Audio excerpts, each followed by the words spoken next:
Começar esse vídeo colocando você na seguinte situação.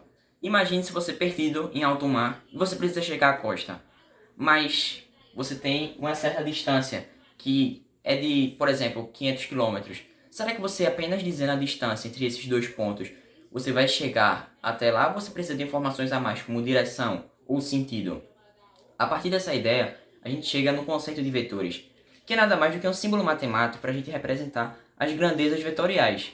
Beleza? E a gente precisa de três informações, três acessórios, como a gente costuma falar. Que é o quê? O módulo, que pode ser a intensidade, o tamanho. Além disso, a gente precisa ter o sentido e a direção. Beleza? Então, como você pode perceber aqui, ó, eu falando apenas a distância, isso não vai me ajudar. Eu preciso de uma informação mais ampla, como uma coordenada geográfica. Mas eu lhe coloco em outra situação. Será que esses vetores eles podem ter uma certa igualdade entre si, uma igualdade entre aspas? Sim, eles podem ter igualdade entre aspas.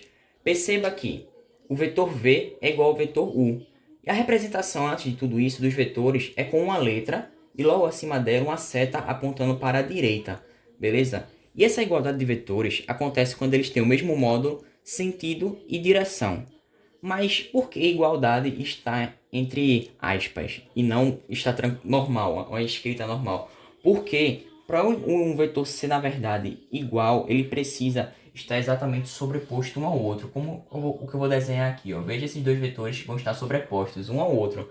Aí sim eles vão ser iguais. Na verdade, o ideal para a gente falar é que eles são congruentes. Porque perceba que eles não estão, nesses casos, sobrepostos. Beleza? Existe uma certa distância entre eles. Mas vamos lá, por que eles são iguais? Perceba que a direção é horizontal, ambos têm essa mesma direção. O sentido é para onde? Para a direita, eles comungam do mesmo sentido e o módulo também, já que eles têm o mesmo tamanho, beleza? Nesse caso, o módulo equivale ao tamanho. Mas existe uma segunda situação. E se esses vetores tiverem sentidos opostos? Como é que a gente classifica? Será que ele ainda continua com uma igualdade de vetores entre aspas? Não. Por quê? Porque perceba por essa representação que aqui, ó, o vetor A é diferente do vetor B. Por quê? Porque eles têm sentidos opostos, muito embora eles comunguem da mesma direção, que é a direção vertical.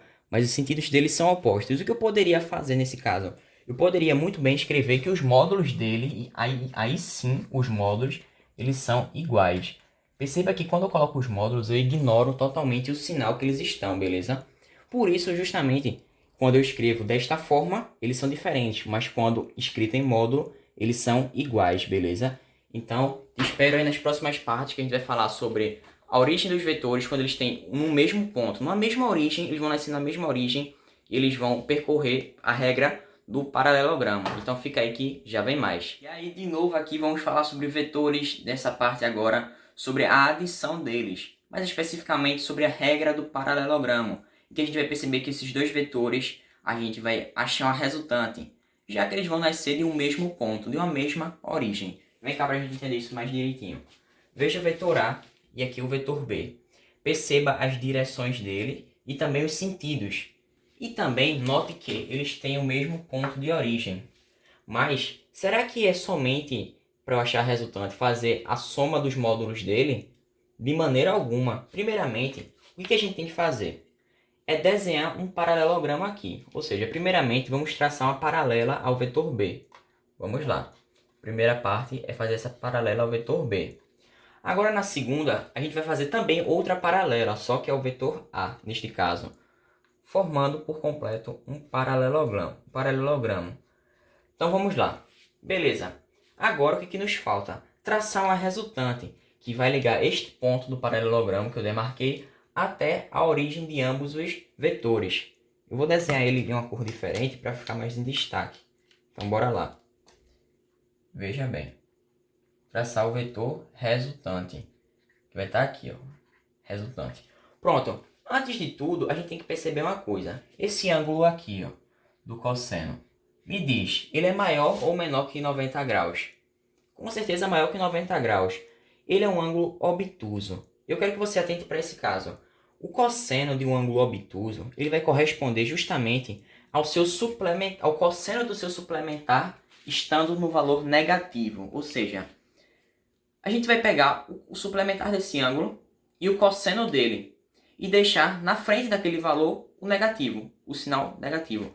Para que exemplificar melhor, veja aqui, o cosseno de algum ângulo, que é 180 menos θ, vai ser igual o sinal negativo do valor do cosseno θ. Ou seja, para ficar um exemplo mais claro, por exemplo, se eu pegar o cosseno de 135 graus e quiser achar o valor dele, eu sei que o suplementar de 135 é 45 graus. Então vou botar aqui, cosseno de 45 graus. Beleza? Mas eu tenho que também colocar o menos na frente. Então coloquemos. Mas o que isso vai importar aqui para a gente achar o vetor resultante? Em tudo. Por quê? Porque perceba que a fórmula do vetor resultante é muito semelhante à lei dos cossenos. Na verdade é uma adaptação da lei dos cossenos. Mas por que existe um mais aqui e não um menos, como é convencional na lei dos cossenos? Porque justamente, como eu vou multiplicar e eu vou inserir a presença desse ângulo, vai haver a configuração de menos com menos. E menos com menos dá quanto? Dá mais. Por isso a presença deste sinal na equação aqui, beleza? Que ela vai relacionar o quê? O quadrado do vetor resultante, que será igual ao quadrado do vetor A mais o quadrado do vetor B, mais duas vezes o produto do vetor A vezes o vetor B, multiplicado pelo cosseno desse ângulo. Beleza? Mas existem casos particulares, beleza? Casos esses particulares em que a gente vai observar que o ângulo entre eles será zero neste caso aqui. Mas por quê? Porque esses vetores eles têm a mesma direção e mesmo sentido. Perceba que ambos estão na direção horizontal e no sentido para a direita. Então, eu posso inferir que o cosseno entre eles, o cosseno de zero, já que eles formam esse ângulo, é 1. O cosseno de zero é 1. E se o cosseno de zero é 1, olhando novamente para a fórmula aqui abaixo, eu posso dizer que se o cosseno é 1, eu posso multiplicar o tudinho. Eu vou cortar basicamente o cosseno aqui ó, e colocar um 1. Pronto. Então vou colocar aqui novamente o valor, como vai ficar essa equação. R ao quadrado é igual a ao quadrado mais b ao quadrado mais 2ab. Já que é redundante colocar cosseno de zero, porque é mesmo que multiplicar por 1. Isso aqui é semelhante ao quê? Um produto notável. Que é qual produto notável? Vamos aqui, ó. R ao quadrado também pode ser escrito como a mais b, entre parênteses, ambos, elevado ao quadrado. E o que a gente ainda pode fazer com tudo isso? Me diz. Posso simplificar ó, os expoentes, cortá-los. Beleza? E o que a gente vai achar agora? Resultante será igual a A mais B. Ou seja, nesse caso, esse caso particular, a gente pode somar os módulos de A e o módulo de B e achar o resultante deles. Beleza? Neste caso, você perceba que é um caso particular. Vamos para o segundo caso particular, em que ó, os dois vetores vão formar entre si um ângulo de 90 graus. Perceba aqui, vai ser muito interessante esse caso porque o cosseno de 90 é quanto? 0 graus. Ou seja, eu posso traçar aqui também ó, a resultante. Eu vou te provar de duas maneiras de que a resultante vai ser correspondente à hipotenusa. Da maneira mais desenhista, né, a gente vai desenhar, tracei aqui a resultante e também vamos fazer paralelas, tanto ao vetor B quanto para o vetor A. Primeiramente no vetor B. Beleza? Traçamos as paralelas. E agora, a paralela para o vetor A. Pronto. Feitas as paralelas, a gente pode perceber que também isso aqui, ó, o vetor resultante vai corresponder à hipotenusa. E qual é a fórmula da hipotenusa? Hipotenusa ao quadrado é igual ao cateto 1 ao quadrado mais o cateto 2 ao quadrado. Mas de onde que chegamos a tudo isso?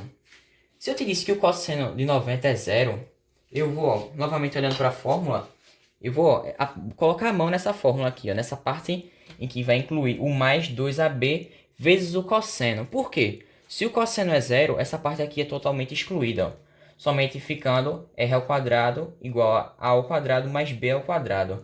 Ou seja, simplificando tudo isso, vamos chegar ó, ao teorema de Pitágoras. Ou seja, é um caso mais simples em que a gente pode utilizar esse atalho aqui que vai te ajudar muito, principalmente em questões em que você precisa de tempo. Mas antes de tudo, espera aí, bate um print dessa tela toda e que eu vou te mostrar mais um caso particular e a gente vai fazer um exercício rapidinho. Partiu, vamos para o último caso. Segura aí, dá aquela relaxada na cadeira, pega aquele suquinho Vamos nessa. Último caso particular, quando esses vetores têm valores diferentes, beleza? Em módulo. Então, bora perceber que aqui, ó, eles têm a mesma origem, mas eles pegam o quê? Sentidos opostos. Por exemplo, esse vetor A e o vetor B, eles têm sentidos opostos, porém comungam da mesma direção. E eu posso inferir o quê? Que o ângulo formado entre eles é quanto? 180 graus, um ângulo de meia volta. E qual é o cosseno de 180 graus? É o mesmo que menos 1. Se o cosseno é menos 1, como é que ele vai ficar na fórmula? Já que eu tenho que utilizar a participação do cosseno também. Eu vou colocar todo esse valor aqui, que eu vou mostrar para você aqui, essa parte de cá, ela vai ficar toda negativa, já que multiplica por menos 1. Ou seja, a gente vai achar que a resultante ao quadrado vai ser igual a o vetor A ao quadrado mais o vetor B ao quadrado menos A vezes B. Perceba que o sinal foi invertido aqui novamente, por conta da presença do cosseno de 180 ser menos 1. E por esse cosseno de 180 ser menos 1, aparece outro produto notável aqui. Mas qual produto notável é esse? A menos B ao quadrado. Toda essa expressão pode ser substituída por este valor aqui. A menos B ao quadrado será igual ao quadrado da resultante, beleza? Ou seja, eu também posso fazer a mesma simplificação que eu fiz anteriormente, que é o que? Cortar os expoentes, beleza? Simplificando, vou achar que o vetor resultante será A menos B. Ou seja, eu posso também achar esse atalho para fazer essa conta mais rapidamente do que utilizar logo a regra do paralelogramo a partir justamente da lei dos cossenos. Então, seria somente subtrair o vetor A menos o vetor B. Beleza? Então, entendido tudo isso, vamos agora para a prática, né? Bora praticar, que você tá fera aí, vai dar tudo certo. Vamos nessa. O exercício, aqui, vou te explicar. Ele mostra um objeto que está sofrendo interação de três forças. A força 1, que equivale a 20 newtons. Newtons é a unidade para forças, beleza? Essa força 1 está na direção horizontal e está também para a esquerda. Já a força 2, que também está interagindo nesse corpo, ela tem 60 newtons, está na mesma direção, ou seja, está na horizontal também, e interagindo para a direita. Note que, primeiramente, elas têm sentidos opostos, beleza? Mas vamos com calma. Também tem a interação da força 3, que ela equivale a 30 newtons. E essa força está apontada verticalmente para baixo, beleza? 30 newtons. Primeira coisa a se fazer. Eu tenho aqui, dois vetores que estão tendo o quê? Sentidos diferentes. Se eles têm sentidos diferentes, como é que eu te ensinei? Resultante de vetores com sentidos diferentes, mas mesma direção, é o quê? Somente subtrair eles, beleza? Ou seja, 60 menos 20. 60 menos 20 é quanto? 60 menos 20 equivale a 40 newtons, beleza? Ou seja, bora traçar esse resultante que ficou aqui, ó. O resultante apontando para a direita e mantendo a mesma direção, beleza? Já que quem era maior? Quem era maior era F2. Então, F2 manda na parada e obedece o sentido dele. Ou seja, 40 newtons para cá.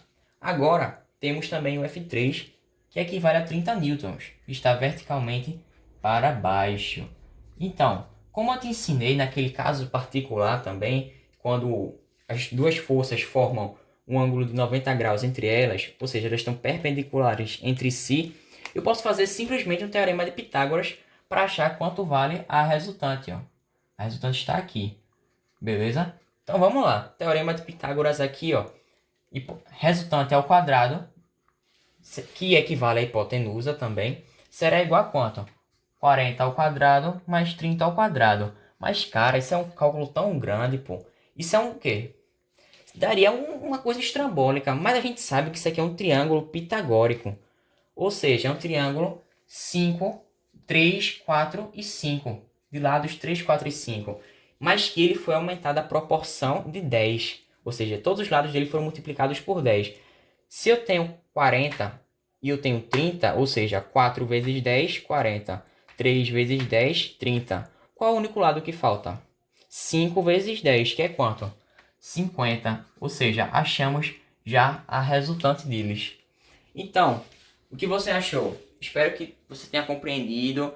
Se não entendeu, dá uma voltada na aula. beleza? Mas eu ainda vou fazer vários exercícios sobre isso e a gente vai dar progressão no conteúdo. Mas eu agradeço pela sua participação, fiquem com Deus, valeu, falou!